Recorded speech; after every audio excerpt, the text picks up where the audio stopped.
Hello friends, welcome back to my channel. हम पढ़ रहे थे राजस्थानी साहित्य की कृतियाँ, जिसमें से संस्कृत साहित्य हमने पढ़ चुके हैं। अगर आपको वो वीडियो देखना है तो मेरे चैनल पे जाकर विजिट कर सकते हैं। अब हम पढ़ते हैं राजस्थानी साहित्य। यद्यपि अभी भी राजस्थानी भाषा को एक भाषा के रूप में संवैधानिक मान्यता प्राप्त नहीं है, किंतु राजस्थान भाषा का साहित्य न केवल समृद्ध है वरन यह इतिहास के अध्ययन में अत्यंत उपयोगी है। राजस्थानी साहित्य गद्य एवं पद्य दोनों विधाओं में रचा गया है। गद्य एवं को हम ख्यात, वात, विगत, वंशावली, याददाश्त, बही आदि को शामिल करते हैं। वहीं पद्य में हम रासो, विलास, प्रकाश, रूपक, वचनिका, वेली, झमाल, झूलना। तो गद्य एवं पद्य में राजस्थानी साहित्य उपलब्ध है। और जिसमें गद्य में तो हम जैसे वात का मतलब कहानी, ख्यात, विगत, वंशावली, किसी राजा महाराजा की वंशावली, इस तरह की चीज़ें मिलती। और पद्य में हमें जैसे किसी का राजा का उस पर राजा के बारे में बताना हो, उसका वीरों का या सुगान करना हो, इस तरह की रासो, विलास, प्रकाश, रूपक, वचनिका, बेली, झमाल, झूलना, दुहार, छंद आदि को शामिल करते हैं।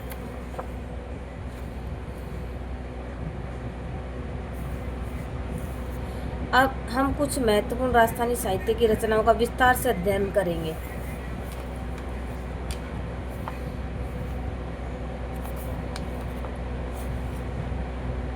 मोहनोत नैन्सी री ख्यात जोधपुर की। मोहनोत नैन्सी री ख्यात जोधपुर की।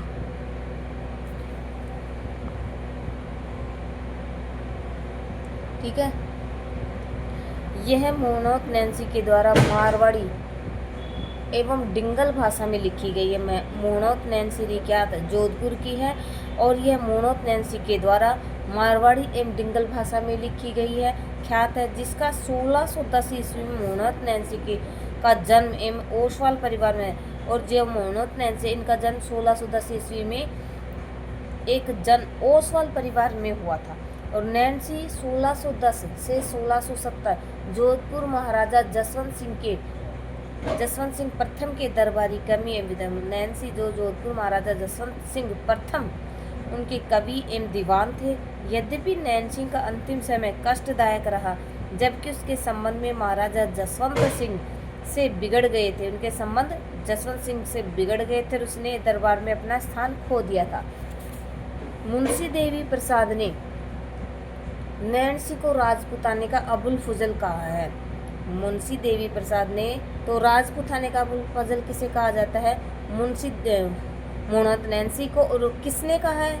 मुंशी देवी प्रसाद ने कहा है। नैन्सी री ख्यात में समस्त राजपुताने सहित जोधपुर के राठौड़ों का विस्तृत इतिहास लिखा गया है। इसमें राजपूतों की 36 शाखाओं का वर्णन है। तो ये नैन्सी री ख्यात है जो मोहनोत नैन्सी के द्वारा लिखी गई है। जोधपुर के राठौड़ों का विस्तृत इतिहास है, जिसमें राजपूतों की 36 शाखाओं का वर्णन किया गया है।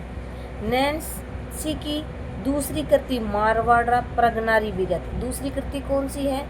मारवाड़ा प्रगनारी विगत गंवा री ख्यात है, जो कि ख्यात जितनी ही बड़ी है इसे सर्व संग्रह भी कहते हैं। इसमें तत्कालीन समय के सभी प्रगनों की आमदनी, ठिकानों की रेख चाकरी, भूमि की किस्म, फसलें, सिंचाई के साधनों, जातिवार घरों की संख्या के आंकड़े, आबादी का वर्णन मिलता है। इसलिए राजस्थान का गजेटियर भी कहा जाता है। तो किसको कहा जाता है राजस्थान का गजेटियर? मारवाड़ा प्रगनारी विगत को राजस्थान का गजेटियर कहा जाता है। और राजपुताने का अबुल फजल किसे कहा जाता है? मोहनोत नैन्सी को, जो कि मुंशी देवी प्रसाद ने कहा है। इसकी 2 रचनाएं पढ़ी हैं। एक तो हमने पढ़ी है नैन्सी री ख्यात, दूसरी है मारवाड़ा प्रगनारी विगत। पहला क्वेश्चन तो ये बन गया, इसकी 2 रचनाएं हैं। दूसरी बात, राजस्थान का गजेटियर किसको कहा जाता है? तो मारवाड़ा प्रगनारी विगत को कहा जाता है। और तीसरी बात, राजपुताने का अबुल फजल किसको कहा जाता है? मोहनोत नैन्सी को कहा जाता है। किसने कहा है? मुंशी देवी प्रसाद ने। इसमें 36 शाखाओं का वर्णन किया गया है। अब सेकंड नंबर पे देखते हैं बांकीदास री ख्यात। ये जोधपुर के, ये भी बांकीदास री ख्यात जोधपुर। इसका लेखक बांकीदास था, जो जोधपुर का महाराजा मान सिंह राठौड़ का दरबारी था। ये बांकीदास है, जो कि जोधपुर के महाराजा मान सिंह के दरबारी थे और इनकी लिखी गई ख्यात बांकीदासरी ख्यात है। बांकीदास का जन्म 1781 में भांडियावास नामक ग्राम में एक चारण परिवार में हुआ था।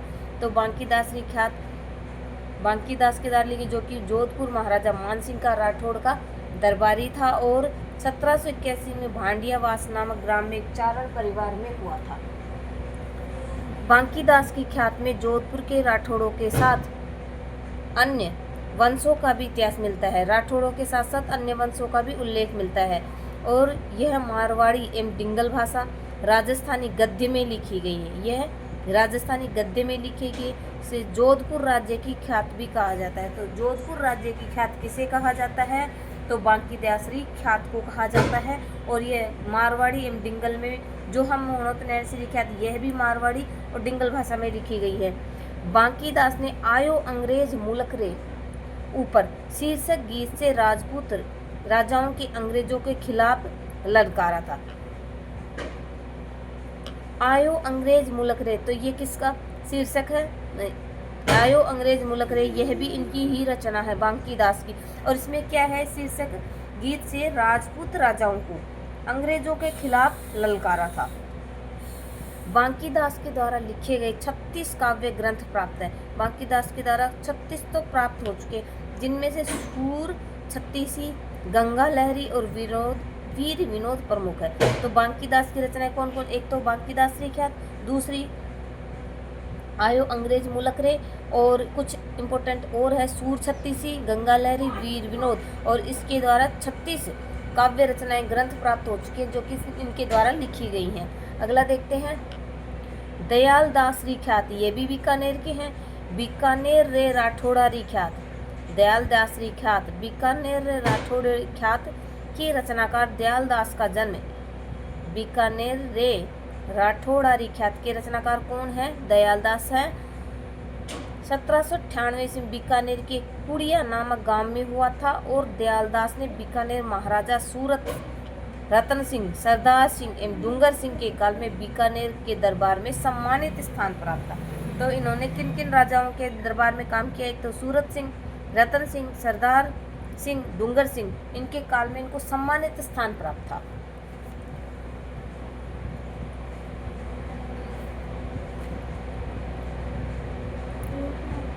दयाल दासरी ख्यात डिंगल भाषा में लिखी गई एक विस्तृत ख्यात है, जिसमें बीकानेर के राठौड़ों का प्रारंभ से लेकर महाराजा सरदार सिंह तक का इतिहास 2 भागों में लिखा गया है।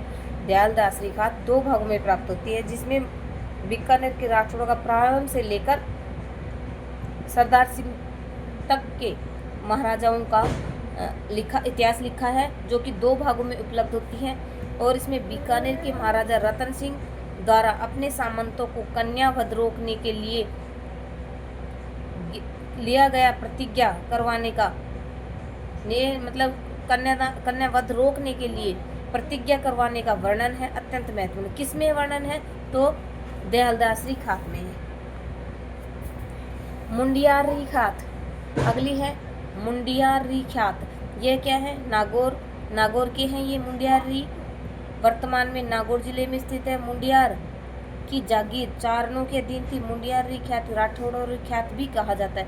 मुंडियारी ख्यात या राठौड़ोरी ख्यात। इस ख्यात के लेखक व रचना काल के बारे में निश्चित जानकारी प्राप्त नहीं होती है। इस ख्यात में इस बात की जानकारी भी मिलती है कि बीकानेर के महाराजा रतन सिंह ने गया जी के पवित्र तीर्थ स्थान पर अपने प्रमुख सरदारों की बैठक बुलाकर उनसे यह प्रण करवाया था कि भविष्य में अपनी शिशु कन्याओं का वध नहीं करेंगे।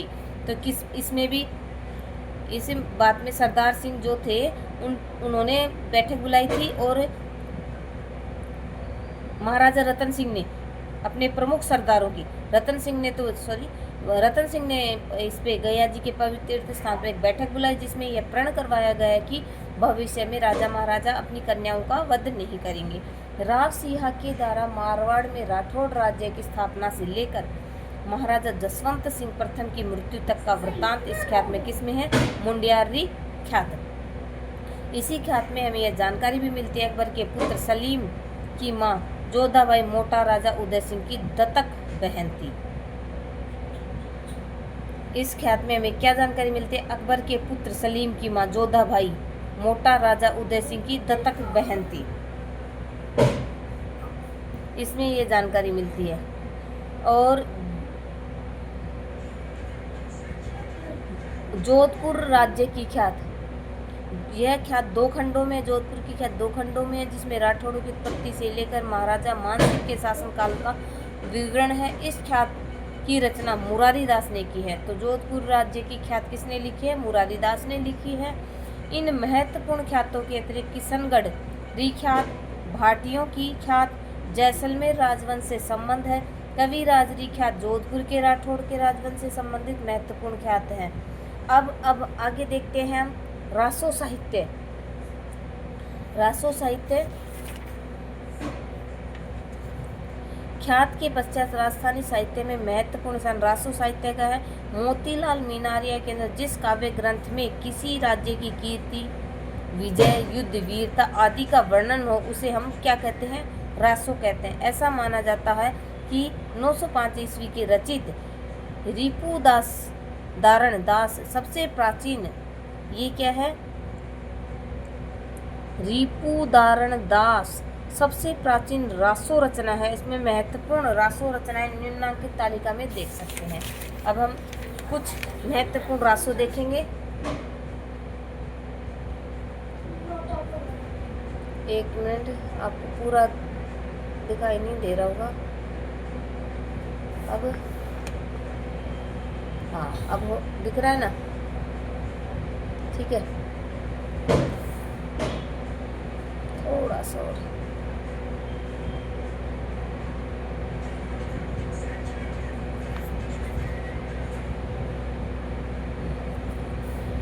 पृथ्वीराज रासो, इसके रचनाकार चंद्रवरदाई हैं और भाषा पिंगल है। 1,00,000 छंद, 69 अध्याय है और राजपूतों के अग्निकुंड से उत्पत्ति का कथानक मिलता है। पृथ्वीराज चौहान के द्वारा मोहम्मद गोरी को शब्द भेदी बाण के द्वारा मारने का उल्लेख इसमें है, पृथ्वीराज रासो में है। और इस रचना को पूर्ण चंद्रवरदाई के दत्तक पुत्र जलहन ने किया था। बीसलदेव रासो के रचनाकार नरपति नाल है। बीसलदेव रचना के रचनाकार कौन है? नरपति नाल है, जो 16वीं शताब्दी के हैं। और बीसलदेव चौहान व राजमती भोज परमार की पुत्री की प्रेम कथा का भी वर्णन है। तो बीसलदेव चौहान व राजमती की प्रेम कथा का वर्णन हमें किस में मिलता है? बीसलदेव रासो में। और रचनाकार है नरपति नाल है। शत्रुसाल रासो, रचनाकार है डूंगरसी, बूंदी के शासक शत्रुसाल का इतिहास मिलता है। डूंगरसी और बूंदी के शासक शत्रुसाल का इतिहास मिलता है। रत्न रासों के रचनाकार हैं कुंभकर्ण है। रत्न रासों के रचनाकार कौन है? कुंभकर्ण है। 7वीं शताब्दी में मारवाड़ का इतिहास बताने वाला ग्रंथ है। मारवाड़ का इतिहास के बारे में हमें रत्न रासों से मिलते हैं। प्रताप रासों के रचनाकार जाचक हैं और जाचक जीवन है। और अलवर के शासक व राजा प्रताप सिंह का इतिहास मिलता है। छत्रपति रासो रचनाकार हैं काशी छंगाणी और बीकानेर के राव बीका से लेकर कर्ण सिंह तक का इतिहास, मतिरे की राड़ जो कि 1644 ईस्वी का है विषय है का वर्णन भी मिलता है। मानचरित रासो के रचनाकार नरोत्तम हैं और आमेर के शासक मानसिंह प्रथम का इतिहास है इसमें। और महाराणा सुजान, इसके रचनाकार हैं जोगीदास। बीकानेर के शासक महाराजा सुजान सिंह का इतिहास मिलता है। और सिंहजीरो रासो, इसके रचनाकार भी जोगीदास हैं। और राणो रासो के रचनाकार हैं दयाराम दयालदास। मेवाड़ मुगल संघर्ष का वर्णन मिलता है। हम्मीर रासो, इसके रचनाकार हैं जोधराज, हम्मीर देव व अलाउद्दीन खिलजी। हम्मीर देव व अलाउद्दीन खिलजी के संघर्ष का वर्णन है। इस नाम से महेश व सारंगधर ने भी अपने ग्रंथों में रचना की है। और खुमाण रासो, इसके रचनाकार हैं दलपत विजय, पिंगल शैली में है। मेवाड़ का एनल्स भी कहा जाता है। मेवाड़ के इतिहास का वर्णन मिलता है। और सगत रासो के रचना गिरधर आसिया है। राणा प्रताप के रूठे हुए भाई शक्ति सिंह का वर्णन है। तो महाराणा प्रताप के रूठे हुए भाई शक्ति सिंह का वर्णन किस में है? सगत रासो में। और सगत रासो के रचनाकार गिरधर आसिया। जसवंत रासो के रचनाकार हैं मुरारीदान, सूर्यमल मिश्रण के दत्तक पुत्र। मारवाड़ के शासक जसवंत सिंह का इतिहास जानने में सहायक है। और राम रासो रचनाकार माधोदास, राम रासो के रचनाकार माधोदास हैं।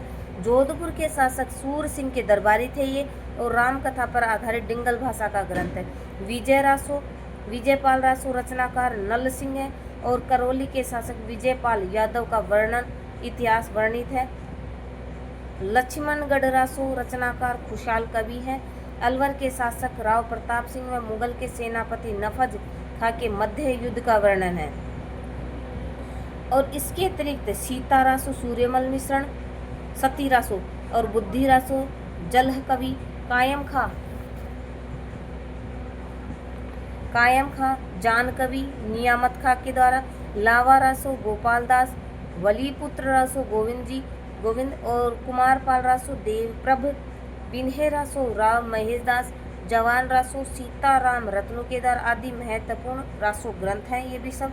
और नेक्स्ट वीडियो में हम पढ़ने वाले जैन ग्रंथ से संबंधित साहित्य। तो इस वीडियो में इतना ही। अगर आपको वीडियो पसंद आता है तो मेरे चैनल को लाइक शेयर सब्सक्राइब जरूर करें, अपने दोस्तों को जरूर बताएं।